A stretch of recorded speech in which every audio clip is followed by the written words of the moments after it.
কালকে রাত্রে রাত 2:40 ট্রান্সফরমার কেবল কেটে নিয়ে চলে যায়। পুরো তামার কেবল ছিল আমাদের গ্রামে। প্রায় আনুমানিক 1 মাস আগে এই কেবল চুরি হয়ে গেছিল। পুলিশ প্রশাসনকে আমাদের জানানো হয়েছিল। এরপরেও আমরা পুরোটাই আবার রক্ষণাবেক্ষণ করি, কেবল লাগাই, ফেন্সিং করি, এখানে উপযুক্ত লাইটেরও ব্যবস্থা করি। তারপরে কালকে হঠাৎ 2:40 সময় কারেন্ট চলে যায়।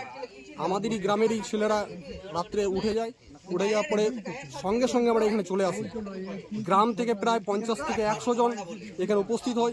সঙ্গে সঙ্গে চারি এলাকা জুড়ে আমরা রাত্রে চিরুনি তল্লাশি করি। এরপরে 2টো সিভিক পুলিশ আসে।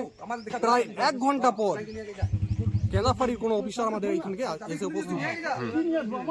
তো আমাদের কাছে এখন আশঙ্কা এই যে প্রায়ই 1 মাস মধ্যে চুরি হয়ে যাচ্ছে, ট্রান্সফরমার কেবল চুরি হয়ে যাচ্ছে। আমরা মনে করছি এরপরে হয়তো আমাদের গ্রামের কোনো কার বাড়িতে আক্রান্ত হতে পারে। এই জন্য প্রশাসনিককে আমরা জানাতে চাই যে আপনাদের মাধ্যমে যেন আমাদের কিছু একটা সুরহা ব্যবস্থা বা কোনো পদক্ষেপ নেওয়ার জন্য কোনো ব্যবস্থা নেয়। এরপরে 2টো সিভিক পুলিশ আসে। প্রায় 1 ঘন্টা পর কেলাফারির কোনো অফিসার আমাদের এইখানকে এসে উপস্থিত হয়।